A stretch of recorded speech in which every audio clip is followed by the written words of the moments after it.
Hi friends, welcome to my channel. So ఇవాల్టి video ఏంటంటే మనము నార్మల్ మిషన్కి సింగిల్ పాదం ఎలా మనం సెట్ చేసుకోవాలి అనేది నేను చూపిస్తున్నానండి. ఫస్ట్ అయితే మనము డబల్ పాదం ఉండేది తీసుకునేయాలి నీట్గా.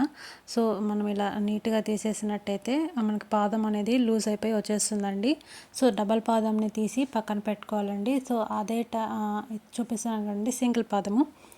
తర్వాత పైన మనకి ఇక్కడ ఒక స్క్రూ కనిపిస్తుంది కదండి. సో అక్కడ స్క్రూ అనేది మనం లూజ్ చేసేసుకొని ఆ షటిల్ అనేది మనం తీసేయాలండి. సో తీసేసిన తర్వాత మనకి అక్కడ పాదం పైకి లేపే ఒక ఇది ఉంటుంది కదండి. సో అక్కడ స్ప్రింగ్ దగ్గర చిన్నది ఒక స్క్రూ ఉంటుంది. సో ఆ స్క్రూని మనం లూజ్ చేసినట్టయితే పాదం అనేది అడ్జస్ట్మెంట్ అనేది మనకి ఎంత కావాలో అనేది అంత మనం చేసుకోవచ్చండి. సో పైకి కావాలంటే పైకి, కిందకి కావాలంటే కిందకి.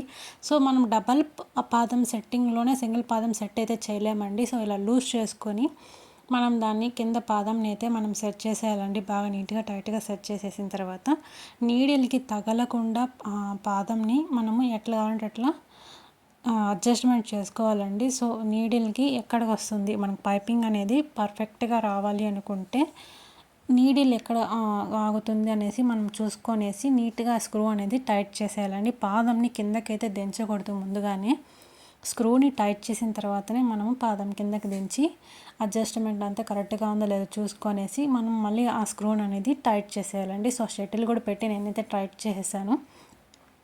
తర్వాత స్ట్రెచ్ చేస్తున్నానండి. సో ఇలాగా నేనైతే లెఫ్ట్ సైడ్ పాదం అయితే పెట్టాను. మీకు కావాలనుకుంటే రైట్ సైడ్ పాదం. సో ఆల్మోస్ట్ అందరూ కూడా లెఫ్ట్ పాదమే పెడతారండి. నేను కూడా ఇక్కడ మీకు ఊరికే జస్ట్ చూపించడానికైతే ఒక బ్లౌజ్ని అయితే స్ట్రెచ్చింగ్ చేసి చూపిస్తున్నాను. సో నాకైతే పర్ఫెక్ట్గా వచ్చింది. ఇలా నార్మల్ మిషన్కి కూడా మంచిగా మనము సింగిల్ పాదం అనేది ఈజీగా సెట్ చేసుకోవచ్చండి. సో ఈ వీడియో ఎలా అనిపించిందో ఖచ్చితంగా కమెంట్ చేయండి. ఏమన్నా డౌట్స్ ఉంటే ఖచ్చితంగా నాకు కమెంట్ రూపంలో తెలపండి. నేనైతే మీకు రిప్లై ఇస్తాను. అలాగే మన ఛానల్ని సబ్స్క్రైబ్ చేసుకోండి గాయ్స్.